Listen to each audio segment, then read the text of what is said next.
கோவில்பட்டி அருகே இருக்கும் கழுகாசலபுரம் அப்படின்ற கிராம மக்கள் எல்லாருமே ஒருங்கிணைந்து செயல்பட்டு கருவேல மரங்களை முற்றிலுமாக அழிக்கும் முயற்சியில ஈடுபட்டு அதில் வெற்றியும் கண்டிருக்காங்க. அது குறித்த ஒரு செய்தி தொகுப்பு. சுமார் 100 ஆண்டுகளுக்கு முன்னர் அழையா விருந்தாளியாக தமிழகத்தின் தென் மாவட்டங்களில் நுழைந்த சீமை கருவேல மரங்கள் இன்று ஆழ வேரூண்டி விட்டன. பல மாவட்டங்களில் விவசாயிகளின் விரோதியாய் பார்க்கப்படும் கருவேல மரங்கள் விளைநிலங்களில் படர்ந்து நிலத்தடி நீரை உறிஞ்சி விவசாயத்தை பாழ்படுத்தி வருகிறது. விவசாயத்தை காக்க கருவேல மரங்களை அழிக்க வேண்டும் என்று தீவிரமாக கூறப்பட்டு வந்தாலும் அதற்கு செயல் வடிவம் கொடுத்துள்ளனர் தூத்துக்குடி மாவட்டம் கோவில்பட்டியை அடுத்த கழுகாசலபுரம் கிராம மக்கள். இந்த ஊர் ஒரு அதிசயமான ஊர். இந்த ஊர் மக்கள் ஒற்றுமையாக இருந்து வேலிமுள் இந்த நாட்டை முழுவதையும் அழித்து கெடுத்து கொண்டிருப்பதை புரிந்து கொண்டு அவர்களுடைய முயற்சியினால வேலிமுள்ளை வேரோடு அகற்றியிருக்கிறார்கள்.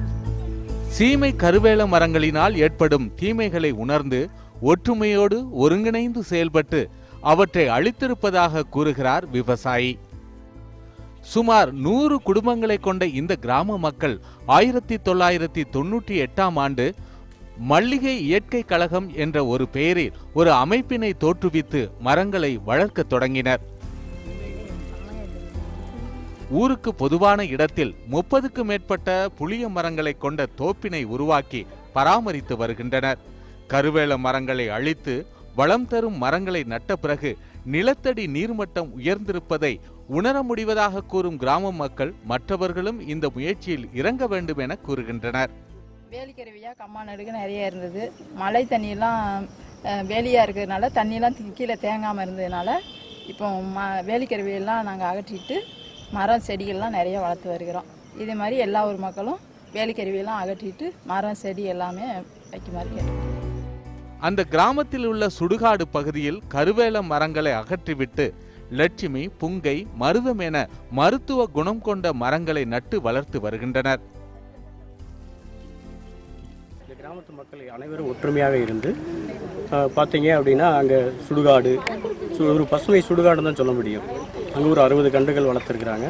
ஒரு ஊருக்கு அருகில் இருக்கிற கோயிலுக்கு பின்னாடி அதுலேயும் அரிய வகை மரங்கள், லட்சுமி மரம், மருத மரம் போன்ற புன்னை மரம், ஒரு அரிய வகை மரங்கள் இங்கே இருக்குது. அதே போல் கம்மாக்கரையில் இருக்கிற வேலியெல்லாம் அகற்றிட்டு குறைந்தது ஒரு 180 மரக்கன்றுகளுக்கு மேலே வச்சு இன்னைக்கு வளர்த்து வர்றாங்க. கொடிய சீமை கருவேல மரங்களை அகற்றிவிட்டு தங்கள் சொந்த செலவு மற்றும் உழைப்பில் மரக்கன்றுகளை நட்டு தங்கள் கிராமத்தினை பசுமை கிராமமாக மாற்றும் முயற்சியில் ஈடுபட்டுள்ள இவர்கள் போற்றுதலுக்குரியவர்கள்.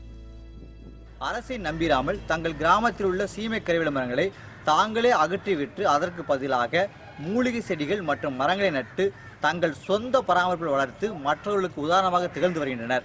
நியூஸ் 18 தமிழ்நாடுக்காக கோவில்பேட்டிலிருந்து மகேஸ்வரன்.